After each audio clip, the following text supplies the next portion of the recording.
Hello friends, so all about Facebook page. So इस specific course में हम explore करेंगे कि फेसबुक पेज बनाते कैसे हैं। ठीक है, बनाने के बाद हम इसके हर एक डिफरेंट टैब्स को एक्सप्लोर करेंगे, जैसे कि आप यहाँ पे देख सकते हो। Post, about, mention, reviews, reels, photos, more. यहाँ पे डिफरेंट टैब्स है। यहाँ पे अगर आप देखोगे तो और सब टैब्स है, बहुत सारे डिफरेंट टैब्स है। इसको हम लोग कैसे एक्सप्लोर करेंगे? प्रोफेशनल डैशबोर्ड को एक्सप्लोर करेंगे, insights, ad center, create ads, boost Instagram post, ये सारी चीजें हम लोग इसमें देखेंगे। हर एक टैब का मीनिंग क्या होता है।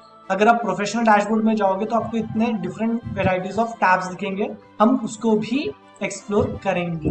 इनसाइट्स में जाएंगे तो हमारे जिन इनसाइट्स में भी जो टैब्स है हम उनको भी एक्सप्लोर करेंगे। So don't miss it.